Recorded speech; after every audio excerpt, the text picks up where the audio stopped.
So you want to hear a story? Well, I used to know a whole lot of pretty interesting ones.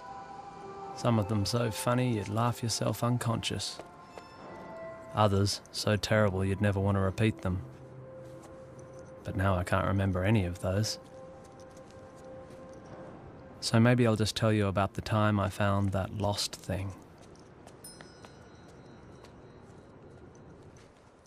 This all happened many summers ago, down at the beach. I was, as usual, working tirelessly on my bottle top collection. At least until I saw the thing.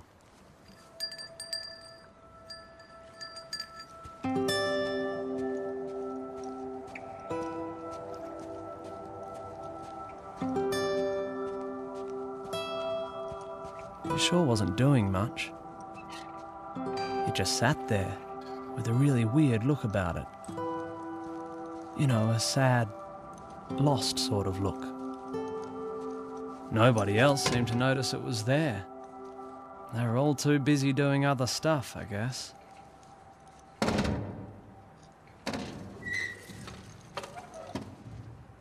Hello?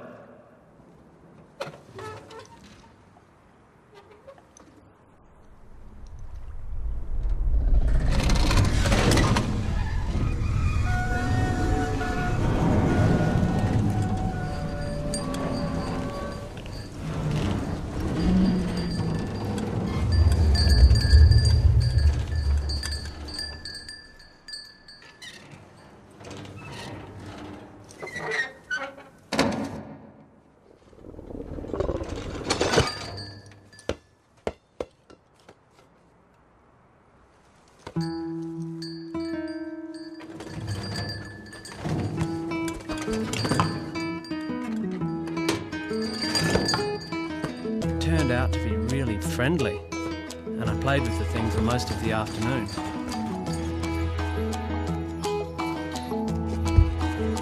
It was great fun, yet the whole time I couldn't help feeling that something wasn't quite right.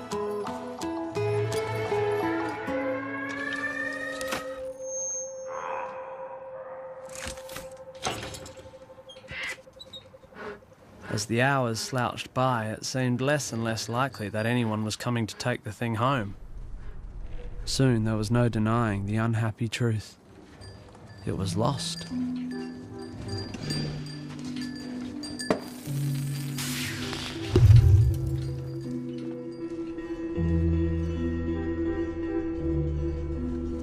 I asked a few people if they knew anything about it.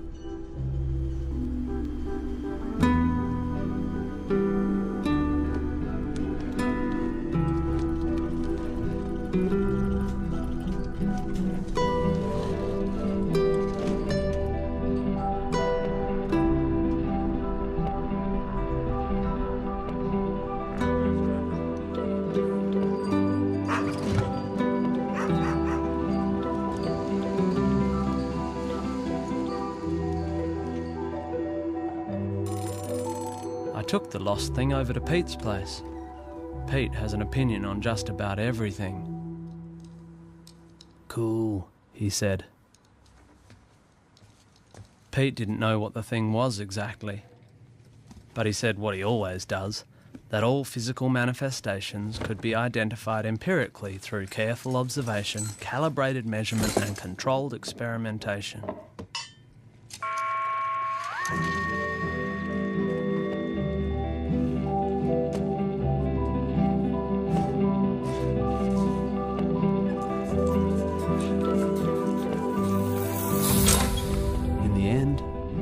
Shrugged. He didn't think the lost thing came from anywhere and didn't belong anywhere either.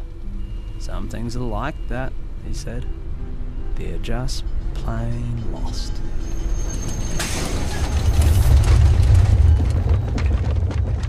There was nothing left to do but take the thing home with me. As for my parents, well, they already knew that Mum would be concerned about how filthy its feet were.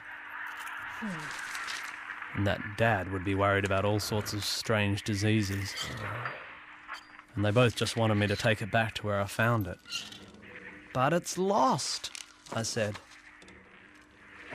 Not that it made any difference.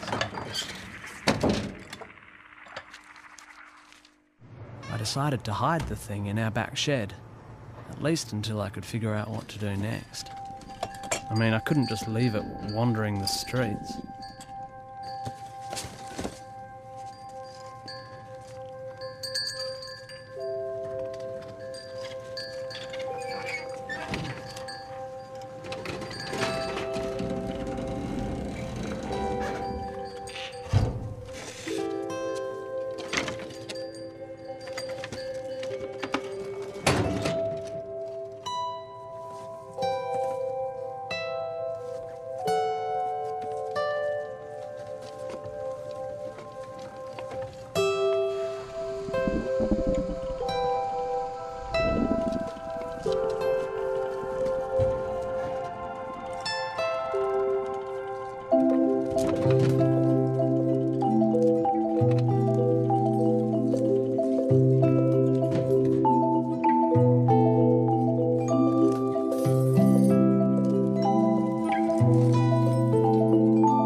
The lost thing seemed happy then, but I sure couldn't keep it in the shed forever. Mum or Dad would eventually notice it when they came out looking for a hammer or something. It was a real dilemma.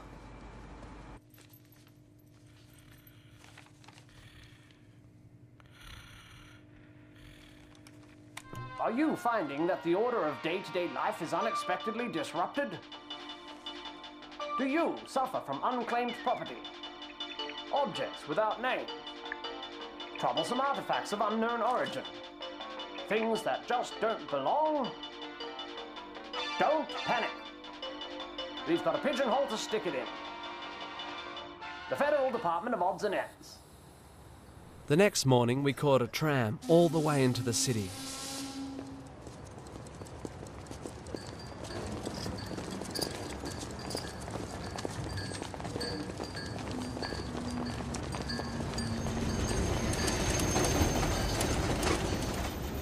We arrived at a tall, grey building with no windows.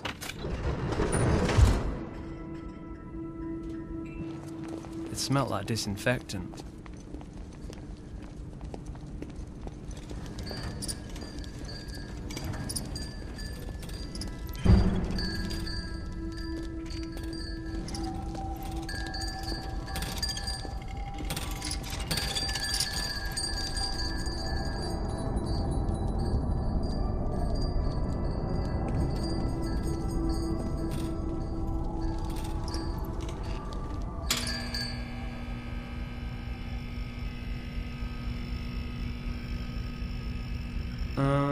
I have a lost thing, I called to the receptionist.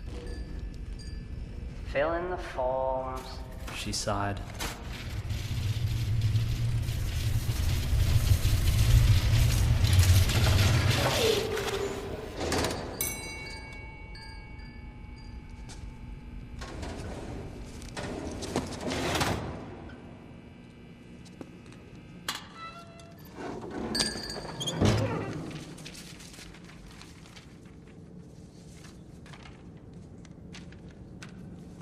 I was looking around for a desk when I suddenly felt something touch my elbow.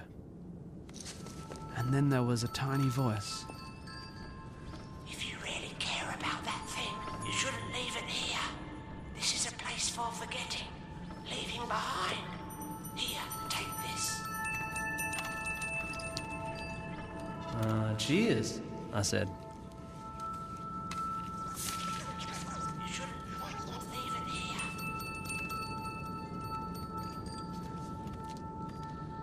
It was some kind of sign, I guess. Not very important looking, but it did seem to point somewhere.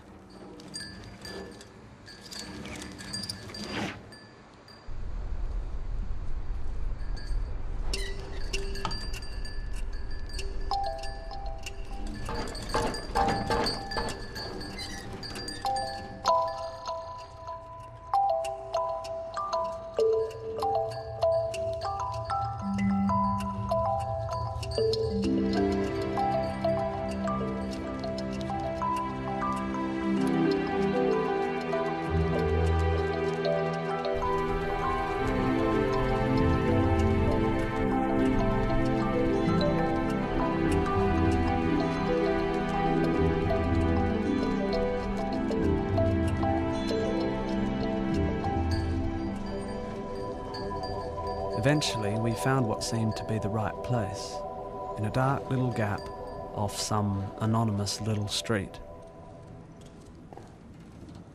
The kind of place you'd never know existed unless you were actually looking for it.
I still think about that lost thing from time to time, especially when I see something out of the corner of my eye that doesn't quite fit.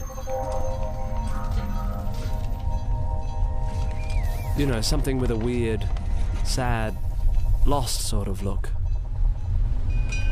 I see that kind of thing less and less these days. Maybe there aren't many lost things around anymore.